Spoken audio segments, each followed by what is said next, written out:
Boa noite, meus irmãos. Que a paz de Jesus esteja em nossos corações.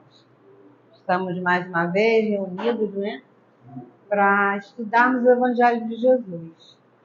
E vamos iniciar, como a gente sempre faz, né, sem ser um ritual, mas respeito e amor ao nosso mentor, né?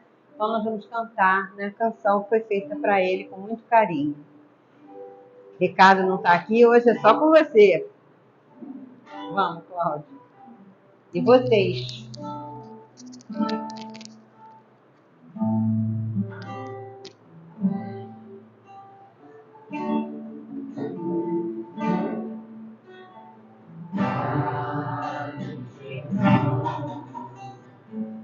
Orai por nós, a bênção do Senhor.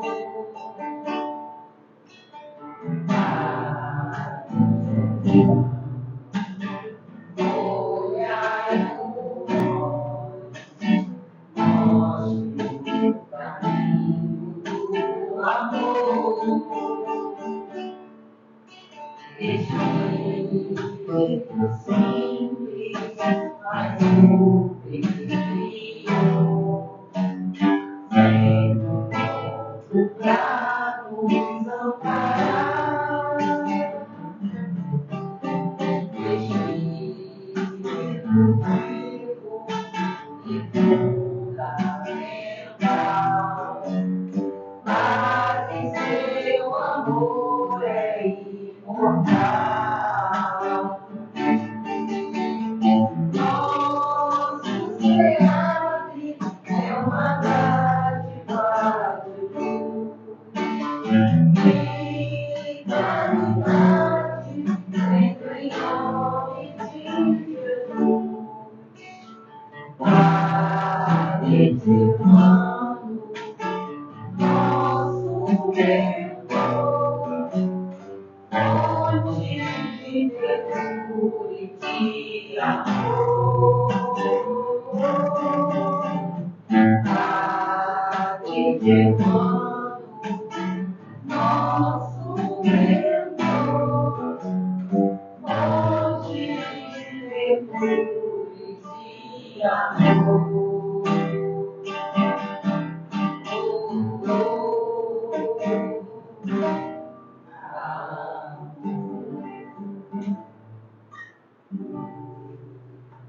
Obrigada, Cláudio. Vamos fazer uma página aqui bem pequenininha para a gente, né, não perder muito tempo, porque realmente o assunto aí, ó, é muito importante. Da Agenda Cristã, a mensagem vem de André Luiz, né, recebida pelo nosso irmãozinho Chico. E tem como título Sem Tais Armas. Sem boas maneiras, você viverá desamparado da confiança dos outros. Com certeza, né? Ninguém gosta de gente mal educada, né? Sem fortaleza, sucumbirá aos primeiros obstáculos do caminho. Realmente precisamos ser fortes. Sem fé positiva, vagueará sem rumo. Sem devotar-se ao bem, experimentará terrível endurecimento. Sem exemplos nobres, passará inutilmente pelo mundo. Sem trabalho digno, o tédio apodrecerá suas energias. Sem esforço próprio, jamais alcançarás as portas do alto. Sem esperança, suas noites terrestres serão mais escuras. Sem compreensão, dolorosa lhe será a jornada através das sombras. Sem espírito de renúncia, você não educará ninguém. Então, essas armas aqui que ele fala são formas de conduta, né, que a gente tem que ter para a gente conseguir vencer, primeiro, a nós mesmos, que é o nosso primeiro desafio, né? Porque nós não dependemos dos outros para o nosso crescimento. As pessoas estão à nossa volta nos amparando, nos ajudando, mas somente o nosso esforço, né, e a nossa conduta é que nos fará nos elevarmos, né, nos tornarmos espíritos melhores. Então, nas atribulações que enfrentamos, nas situações que vemos que nos parecem injustas, né, e que não merecemos, né, nós temos sempre que, né, ter resignação, muita fé, paciência e muito amor. Começando por nós mesmos, como Cristo nos disse, né, ama o teu próximo como a ti mesmo. Não adianta a gente querer amar o próximo se a gente não se ama, né? Então vamos enfrentar os desafios no nosso dia a dia para crescermos, né, como espírito. Então fica aí a mensagem de hoje. Vamos fazer a nossa prece para iniciarmos o estudo desta noite. Elevemos o nosso pensamento ao alto, pedindo a Deus, nosso Pai Criador, a Jesus, nosso Mestre querido, a Germano, mentor espiritual desta casa, e a toda a sua falange de trabalhadores. E hoje eu peço que sempre nas nossas atividades pedimos as falanges de Bezerra de Menezes e de Eurípides Barçanufo. Então, nesse momento, eu peço a essas falanges também que estejam aqui no nosso ambiente, auxiliando a cada irmão que entrou por aquele portão. Porque cada um de nós entrou aqui com uma motivação. Que a gente possa, na noite de hoje, receber aquilo que tanto precisamos. Às vezes a gente não sabe nem o que é ou a gente imagina que é outra coisa. Mas eles sabem do que nós precisamos, né? Dos fluidos regeneradores, mas principalmente do estudo, do conteúdo que vamos ouvir hoje. Porque, com certeza, ele abrirá o nosso coração, a nossa mente e nos auxiliará na nossa caminhada. Vamos pedir por todos os irmãos cujos nomes foram colocados ali nas caixinhas, irmãozinhos encarnados, doentes, aflitos, irmãozinhos desencarnados, muitos ainda precisando das nossas orações para sair da perturbação. Então, que todos esses irmãos sejam amparados pelas equipes responsáveis por esse trabalho. Pedimos também à equipe responsável pela fluidificação das águas que façam o seu trabalho, colocando ali nas garrafinhas, né, o remédio que cada um precisa levar para o seu tratamento. Pedimos pela nossa querida irmã Cristiane, que para o uso da palavra, que ela seja envolvida pela espiritualidade amiga, seja inspirada para nos trazer aquilo que precisamos ouvir nessa noite. E assim, então, pedimos a permissão para dar início aos estudos da nossa noite. Que assim seja, graças a Deus. Minha querida irmã, é com você, né? Fique à vontade. Boa noite a todos. Sempre uma alegria estar aqui, na casa que é tão querida para a gente também. Esse é um tema interessante, né? O Evangelho no Lar é algo que a gente sempre, nas nossas tarefas de atendimento fraterno, a gente sempre sugere que as pessoas implementem nas suas casas. Mas, assim, eu queria saber de vocês. Todo mundo aqui já ouviu falar no Evangelho no Lar? Alguém nunca tinha ouvido? Ô, gente, vocês estão tímidos. Todo mundo balançou a cabeça. Então, que bom. Todos já sabem que existe uma coisa chamada Evangelho no Lar. Então, essa é uma prática espírita, né, que a gente faz. E quem vai explicar para a gente, né? Tá ligado aqui? Não. Tá sem a filha? Quem explica para a gente eu tirei um trechinho do SOS Família, a Joana de Ângeles explicando o que é o Evangelho no Lar, ela que vem através da psicografia do médium Divaldo Pereira. E ela diz assim: dedica uma das 7 noites da semana ao culto evangélico no lar, a fim de que Jesus possa pernoitar em sua casa. Então, ela está dando aí, né, vamos dizer assim, uma dose mínima de comunhão com Jesus é uma vez por semana, você na sua casa, convidá-lo para que esteja presente, né? Você vai pensar em quem? Vai pensar em Jesus, né? E como é que você faz isso? Você prepara a mesa, coloca água pura, abre o Evangelho, lê uma passagem do Evangelho, né? Enlaça a família, né? Convida todos que estão juntos em família e ora. Jesus virá em visita. Quando o lar se converte em santuário, o crime se recolhe ao museu. Quer dizer, quando a gente consegue trazer o Evangelho de Jesus para dentro das nossas casas, numa conversa que é leve e que inclua todos da família, a gente educa, de fato, a cada um que está ali presente, né? E o crime passa a ser assunto do museu, ou seja, passado. Né? Já dizem grandes filósofos da educação, né, que quando a gente educa as crianças, né, quanto mais escolas a gente abre, mais presídios a gente fecha. Não é isso? Quando a família ora, Jesus se demora em casa. Imagina você, Jesus na sua casa, Jesus no seu lar, como é que esse ambiente vai ficar, né? Um ambiente muito mais fraterno, muito mais amoroso.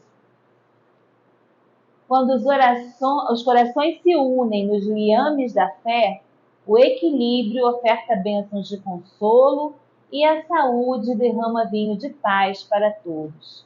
Quer dizer, os problemas não vão todos se resolver, mas a gente vai ter equilíbrio suficiente para passar por eles, tendo uma visão a respeito dos problemas mais calcadas na nossa fé e no sentido de que o que estamos vivendo aqui é passageiro, é apenas fase de uma existência espiritual, né, que nos encaminha para a perfeição, para a angelitude.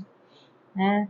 Emmanuel também fala isso no livro Pão Nosso, se não me engano, ele tem um texto chamado Educa, que ele diz: educa os homens, né? Educa a humanidade e chegaremos à angelitude. Jesus no lar é vida para o lar. Quer dizer, trazer Jesus para as nossas casas, nesse convite do Evangelho, é trazer vida e vida em abundância, aquela que dessedenta a gente, né? Aquela vida e aquele alimento espiritual que nos faz reequilibrar a família inteira.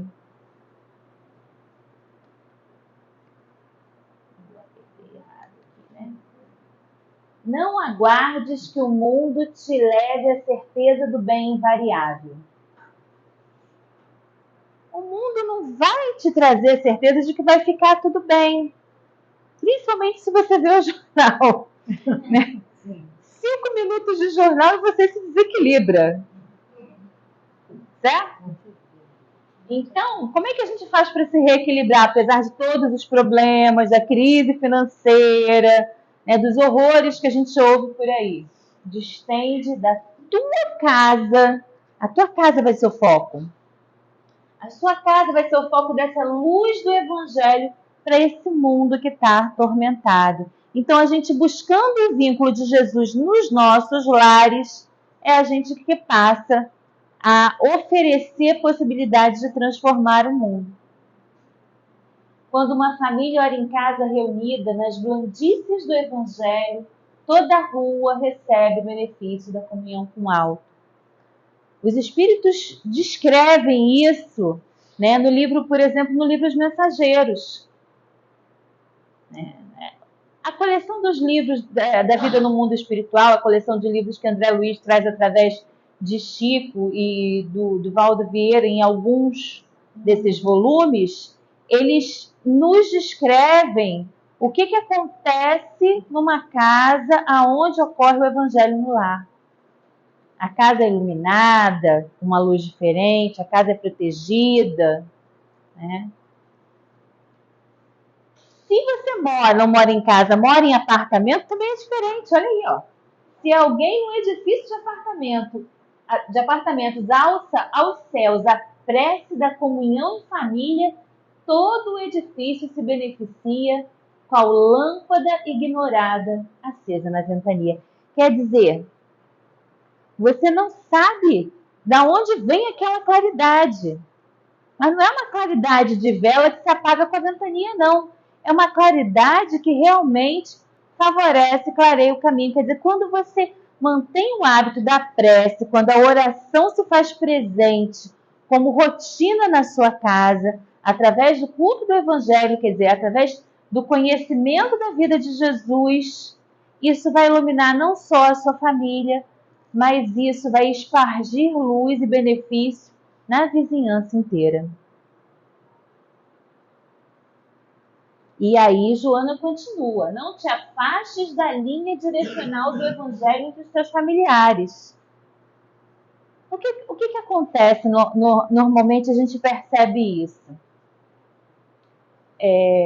Principalmente quando a gente começa a estudar. Nossa, quem tinha que estar lendo isso daqui é a minha sogra.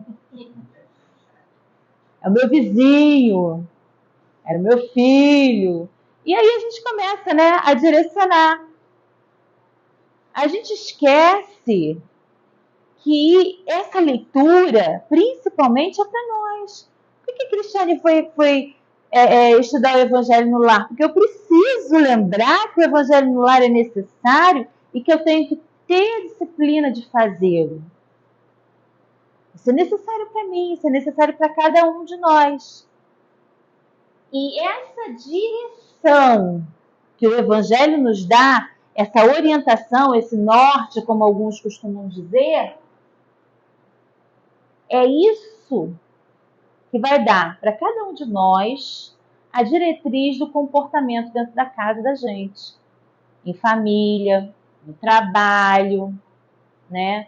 Porque quando a gente se torna espírita, eu tinha uma amiga que dizia assim: depois que eu virei espírita, já não peco mais sossegada. Porque você fica pensando, né? Você fica refletindo: meu Deus, vou desencarnar, vou deixar isso para a próxima, não posso. Não posso perder essa chance de resolver isso agora. Depois eu vou ter que resgatar, eu sei que não vai ficar por aí, né? E aí a gente para de querer fazer picuinha com os outros, inclusive em casa, e a gente começa a pensar: bom, eu tenho um mestre e guia que é Jesus, ele é meu exemplo. Sendo meu exemplo, não me afastando dessa direção que ele me traz, eu passo a me comportar de forma diferente. Não com hipocrisia, mas porque, refletindo a respeito da trajetória dele na Terra, eu percebo o quanto eu preciso me modificar e aí eu começo a me forçar, no início, a ter atitudes diferenciadas. Já não grito de primeira, procuro me reequilibrar. Eu lembro que logo que eu comecei nessa questão da busca pela reforma íntima, né? Teve uma vez que foi muito engraçado, que meu marido falou não sei o quê, e se fosse a Cristiane de algum tempo atrás já ia brigar. Eu fechei o olho e entrei em prece. Aí ele chegou perto de mim, olhou assim: tá passando mal? Eu falei: não, tô em prece. Ele falou: tá bom. Ele ficou esperando pra ver o que ia acontecer, porque é isso, né? Você só não rebater na hora, você não reagiu, você parou e refletiu, sabe? Essa pausa, esse respiro já te traz a possibilidade de não trazer desequilíbrio para a casa inteira. Se você reflete um pouco e quando você vai falar, essa fala já não é mais aquela fala que acusa, que aponta o dedo, que enfia o dedo na ferida. Ela já não desestabiliza todo mundo. Você imagina Jesus criticando todo mundo o tempo todo? E a gente tem esse hábito, né? Arrumou a Olha esse sapato no meio da sala. E pior que ainda diz assim, ó, já te falei isso, tem 10 anos que você tem, criatura de vida. 10 anos eu falo para você, não coloca o sapato aí nesse lugar e você continua repetindo. Mas, meu amor, se há 10 anos você fala e não resolveu, você acha que vai resolver em algum momento falar do mesmo jeito? É. E aí a gente tem que pensar, como é que eu posso fazer para mudar esse ciclo vicioso? Né? Talvez não esteja repetindo a mesma coisa do mesmo jeito. Se você vira e fala assim, amor da mamãezinha, eu compreendo que você tem esse hábito de botar o chinelo aqui, mas isso me irrita profundamente. Eu não gostaria de ficar mais irritada. Vamos tentar fazer um combinado? Se você conseguir tirar o chinelo daqui, você vai me deixar muito feliz. Você quer deixar a mamãe feliz? Sei lá, muda a conversa. Sabe? Tenta trazer para ele, olha só, você conseguiu no primeiro dia. Você conseguiu. Não deixou o chinelo aqui hoje. Né? E aí você já está mudando um pouco essa sintonia da reclamação. E você está incentivando. Que legal, né? Porque incentivar é sempre muito melhor do que criticar. Só que a gente tem esse hábito. Sabe por quê? Não é por mal, não. É porque foi assim que a gente foi criado.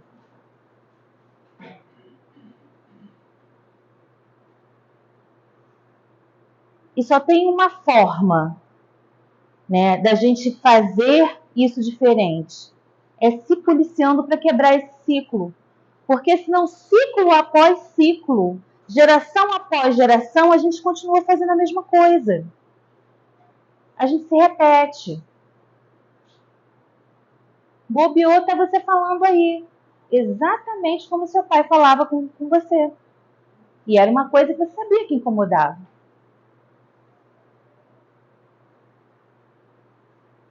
Não que eles sejam perfeitos e que a gente não deva dar valor ao que eles fizeram. Eles fizeram o melhor que podiam. E agora, com a doutrina espírita, a gente procura parar para pensar assim: será que eu estou fazendo o melhor que eu poderia fazer? Será que existe outra forma de fazer isso melhor do que eu fazia antes? Por que a gente sempre repete essa mesma coisa?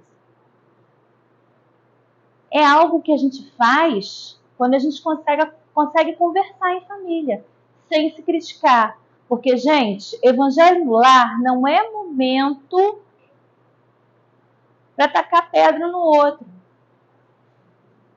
É momento da gente se sentir bem um com o outro, de valorizar as coisas boas que a gente tem. A vida de quem está com você, a oportunidade que você teve de servir de portal, pai ou mãe, para que aquela criatura chegasse no mundo. Olha que compromisso lindo de amar e de encaminhar na vida. Continua orando, fiel, estudando com os teus filhos e com aqueles a quem amas as diretrizes do Mestre. E, quando possível, debate os problemas que te afligem à luz clara da mensagem da Boa Nova e examina as dificuldades que te perturbam ante a inspiração consoladora do Cristo. Porque eu vou dizer uma coisa para vocês, sem medo de errar. Não existe ninguém aqui que não tenha problema em casa. Ninguém. Todos temos. Todos temos problemas, todos temos desavenças, todos temos questões a serem resolvidas. Afinal de contas, estamos num processo evolutivo, todos nós juntos. Né? Temos muito mais famílias que nos servem de prova e expiação do que famílias perfeitas. Isso é caso raríssimo. Se é que existe alguma no nosso plano existencial, não é mesmo? E ele continua: não demandes a rua nessa noite. Na noite do Evangelho, procura ficar ali, no ambiente da casa, né? Se não para os inevitáveis deveres que não possas adiar. Demora-te no lar, para que o divino hóspede, Jesus, aí também possa se demorar.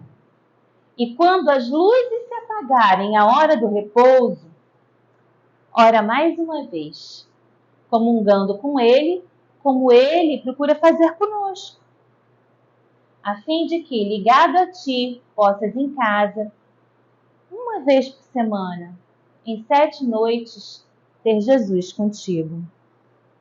Então, esse é o convite do Evangelho no lar. E da onde os espíritas tiraram isso? A gente tem aí algumas referências de literatura. Uma delas é um livro do Chico que se chama Jesus no Lar. É um livro de Neio Lúcio, aonde Jesus, em visita à casa de Pedro, vejam vocês, naquela época, gente, a sogra de Pedro, naquela época, né? As sogras eram assim. A sogra de Pedro estava lá fazendo fofoca, falando da vizinha, da cunhada, de não sei mais quem, e estava Jesus lá. E aí Jesus chama eles, essa senhora tal, e fala: vamos falar um pouco do Evangelho. E aí abre aquele pergaminho com as escrituras, convida todo mundo para fazer uma conversa. E ali se institui, segundo esse livro, né, o primeiro culto do Evangelho no lar, o primeiro Evangelho no lar. E diz assim, mais ou menos assim no final do capítulo: com o intuito de transformar as vibrações daquela casa,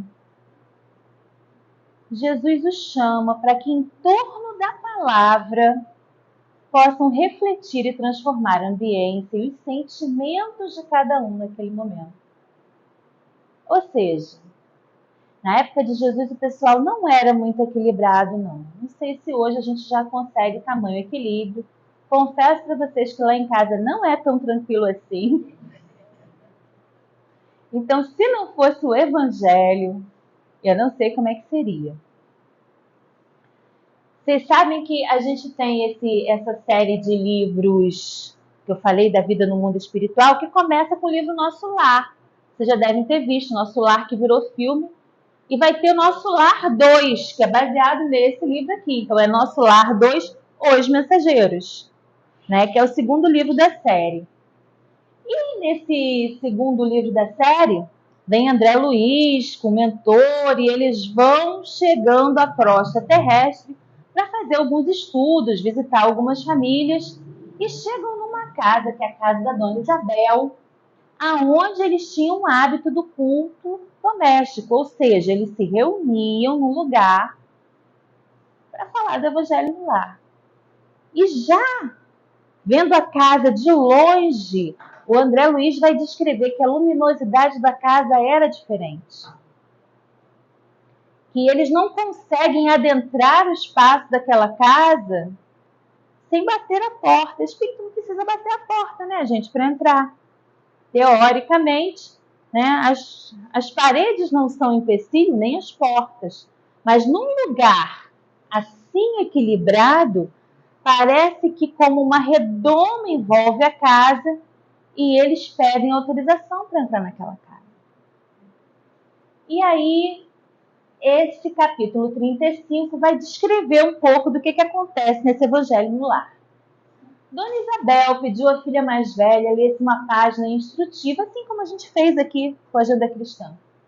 Instrutiva e consoladora, e em seguida algum fato interessante do noticiário comum.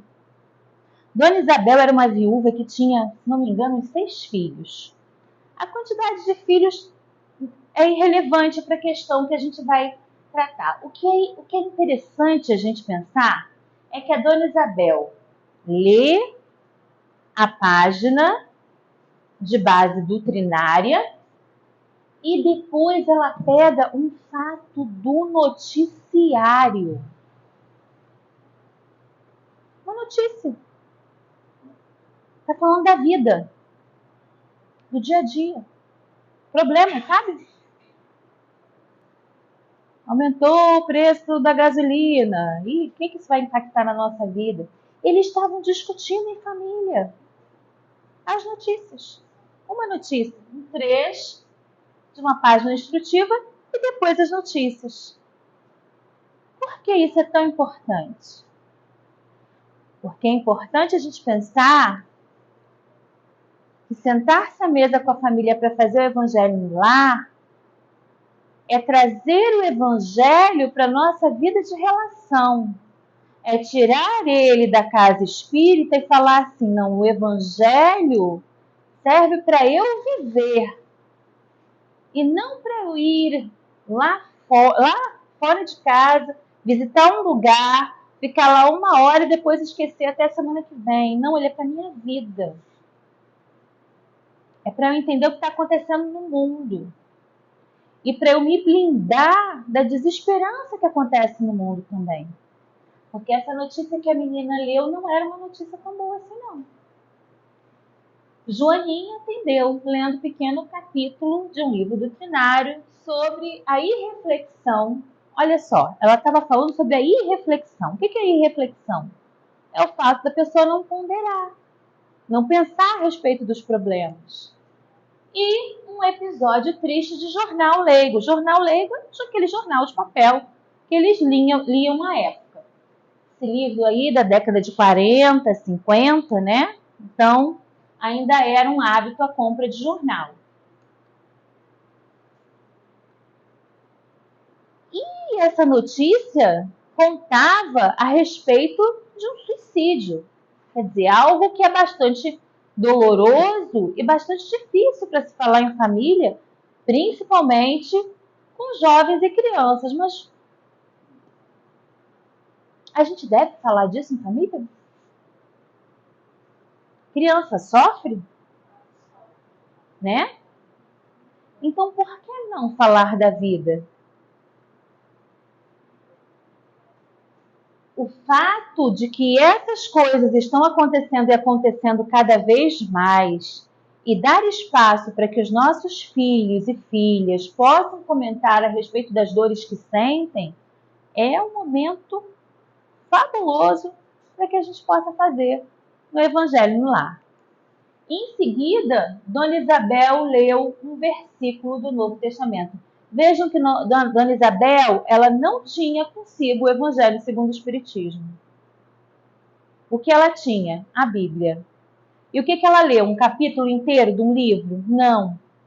Ela leu um versículo. O importante, nesse caso, é o que ela está demonstrando de que eles se reuniram em torno da mesa para olhar uns para os outros. E esse filme Avatar, né, é muito bonito. Eles não dizem eu te amo. Já viu esse filme? Tem o 1 e tem o 2. Aquele pessoal, eles são azulzinho, né? Eles olham para o outro e dizem assim, eu vejo você. Aí imagina que lindo você olhar para o seu filho, para a sua filha, para o seu marido, nessa hora da correria, né, que a gente às vezes não para e fala assim, eu vejo você, eu vejo você. O que você está sentindo?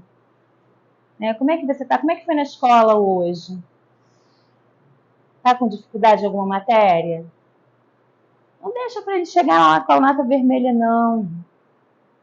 Né? Pergunta antes, posso te ajudar com alguma coisa?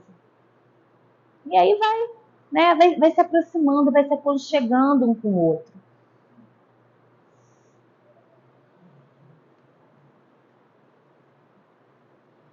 Esse é outro livro da mesma série. Esse é o Missionários da Luz. No Missionários da Luz tem uma questão que é muito interessante, que é mais uma vez André Luiz em visita Crosta com um grupo de espíritos, e eles vão fazendo visitas a lugares e a famílias, e eles estão acompanhando um grupo de pessoas. Eram 3 pessoas, a mãe e 2 filhos. E um desses filhos é um jovem já casado, que obsidiado, vítima de vampirismo, ou seja, ele tinha um vício em alguma área específica, né? E esses irmãos que o acompanhavam potencializavam esse vício e se aproveitavam do vício dele para poderem, vamos dizer assim, aurir aquelas energias do vício, tá? Ele ia para casa e André Luiz fica curioso ali, ele tem umas tiradas que são muito interessantes, porque parece que é um romance, mas na verdade não é só um romance. É muita coisa que a gente depreende dos estudos desses livros, tá? E ele vai dizer assim, ó, curioso, observei que as entidades infelizes mostravam-se agora terrivelmente contrafeitas. Eles estavam irritados, esses irmãozinhos lá que estavam acompanhando o rapaz. Alguma coisa impedia eles de acompanhar a vítima ao interior. Ao interior de onde? Ao interior da casa dele. Ao interior da casa onde ele morava com a esposa. Nem André Luiz, o mentor, conseguiu entrar na casa. E o mentor diz para ele assim, ó, aqui reside uma irmã que tem a felicidade de cultivar a oração fervorosa e reta. Ela superou o evangelho no lar, gente. Ela não chamava Jesus para ficar na casa dela uma vez por semana. Ela já vivia, assim, no evangelho no lar constante. Na medida em que ela cultivava a oração fervorosa e reta e mantinha a ambiência da casa dela sempre alinhada. Ela estava em equilíbrio. De tal forma ela se mantinha equilibrada que aquela casa, e isso começa a partir do Evangelho no Lar, se transformou num santuário doméstico. Olha aqui que o mentor diz. O santuário doméstico que encontre criaturas amantes da oração e dos sentimentos elevados converte-se em campo sublime das mais belas florações e colheitas individuais. O marido entra em casa, cansado. A esposa estava dormindo, mas o espírito dela estava em desdobramento. E o espírito dela acolhe o esposo no leito. E quando ele se deita para dormir também, ela faz prece e faz um carinho na cabeça dele. E ali, quando ela faz essa prece, que ela vai orando, parte daqueles miasmas, né, densos, daquela doença dele, vai como se fosse se liberando, ele vai sendo purificado. E naqueles momentos ele tem como que a possibilidade de pensar por si mesmo. Porque há gradações da obsessão onde a pessoa não consegue sair sozinha. Né?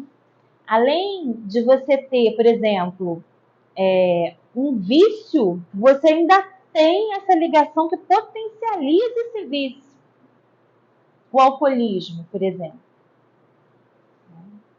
O seu organismo físico sente falta e esses irmãozinhos também já sabem que você gosta de beber e você sente aquela vontade potencializada pela presença deles. E aí, nesse momento que ele entra em casa, é o momento que ele se reequilibra, né? Que ele pode voltar um pouco à normalidade para poder, quem sabe, daí aurir forças para quebrar esse vínculo, para retomar a saúde.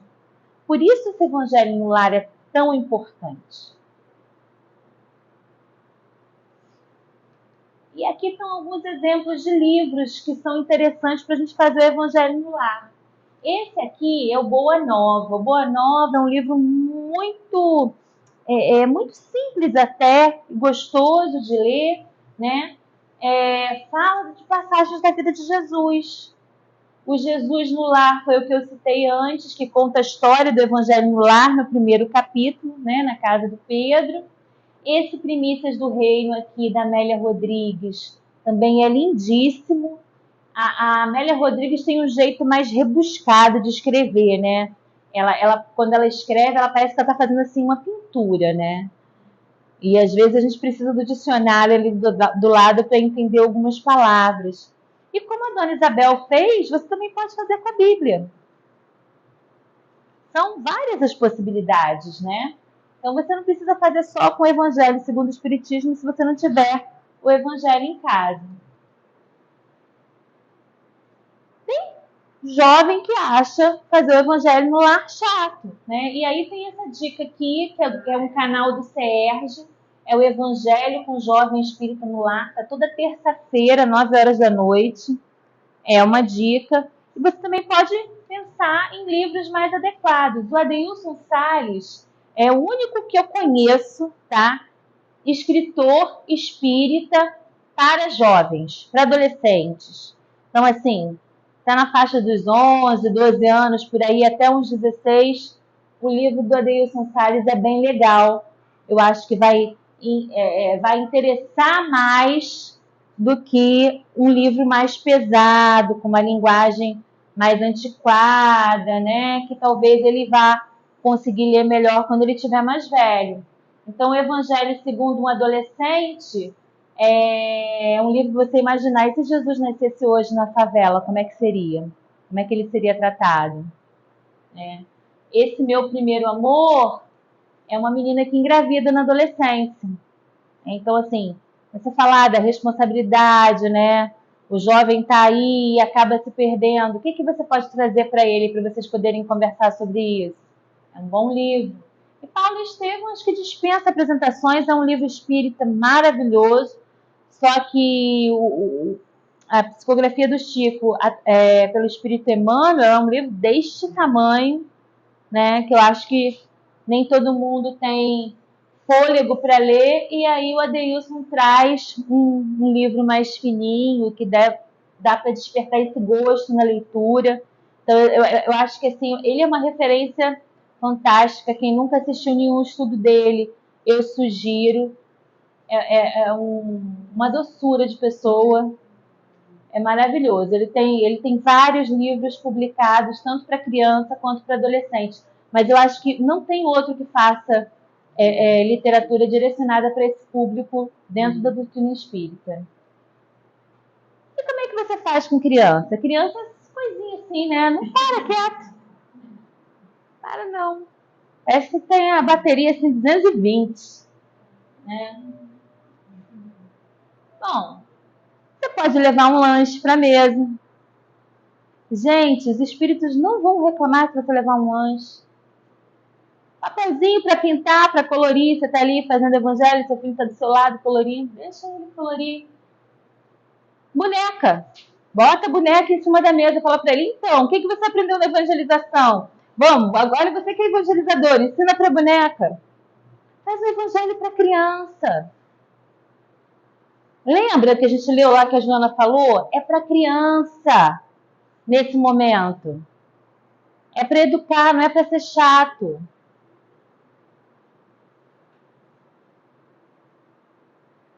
A gente até guarda algumas memórias de professoras chatas, né? Mas você não vai lembrar o que ela queria te ensinar, muito provavelmente. Você só vai lembrar que a criatura era chata.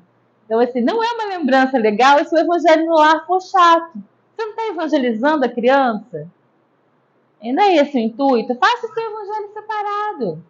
10 minutinhos para o seu filho ficar ali com você em torno da mesa. Depois você faz o seu, deixa ele ali desenhando. Não precisa ser chato para ele. Aliás, não deveria ser, tá? Porque se for chato, depois ele não vai querer mais. E tem muito livro espírita para criança. Caramba! Agora tem uma coleção da Turma da Mônica, que eu adoro Turma da Mônica. Essa aqui, ó. Essa aqui do Chico Bento, a mamãe dele fica grávida. E aí a irmã dele vira estrelinha. Depois, muito tempo depois, vou dar spoiler, pode? Depois, muito tempo depois, ele cresce e a estrelinha volta na barriga da esposa dele. Olha que coisa linda para falar de reencarnação. A Belinha também fala de reencarnação. O vovô dela morre. Esse daqui, ó, meu avô desencarnou. A gente precisa falar com as crianças mais do que só virou estrelinha, né? Da reencarnação, de que a gente vai voltar. A Belinha, ela sonha com o avô, né? Ela vê a mãe muito triste. Tem o evangelho, como é que é? Pequeno, eu sem óculos. Meu pequeno evangelho, isso. E aí tem alguns tópicos que a gente tem no Evangelho segundo o Espiritismo, só que uma linguagem mais apetecível para a criança, né? Que dê para a criança entender melhor. E aí tem Francisco de Assis, o Chico, né? Vários livrinhos assim que são direcionados para eles, né? Ou então faça como a Dona Isabel, pega um versículo, né? Emmanuel não fez isso, escreveu diversos livros, um versículo, aí ele vai esmiuça aquele versículo, conversando a respeito do que aquilo pode querer dizer. A gente pode fazer a mesma coisa também.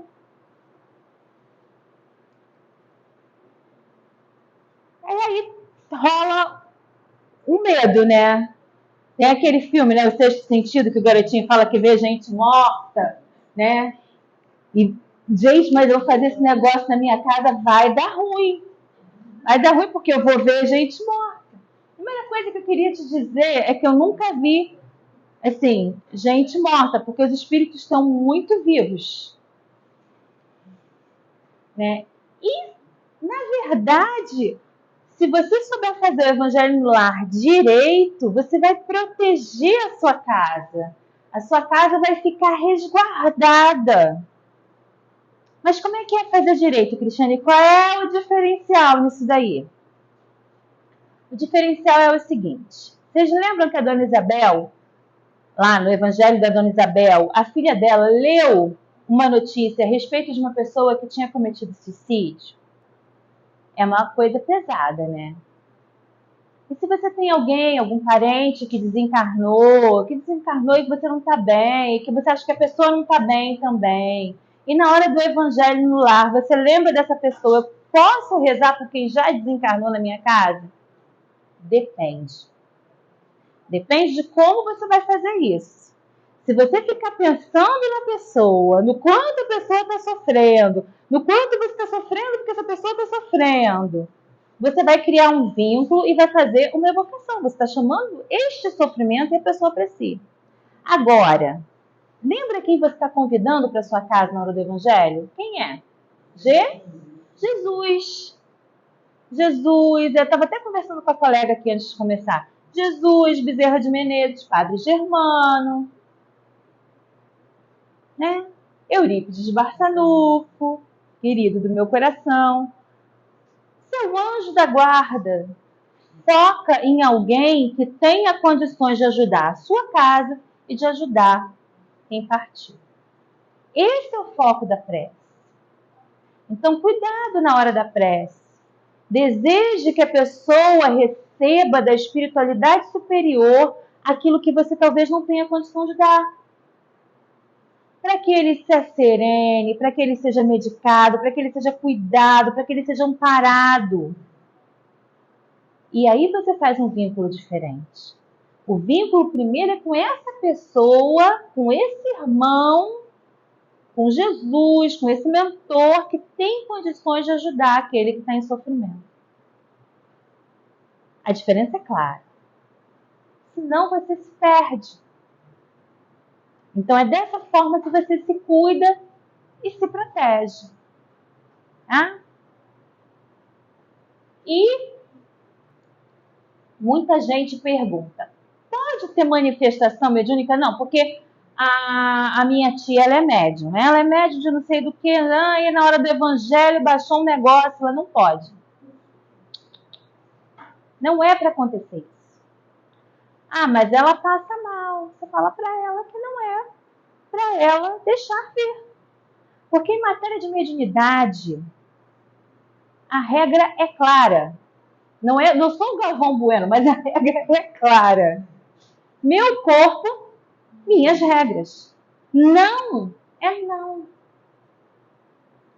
Médium não é joguete de espírito nenhum. O corpo é seu, o veículo é seu.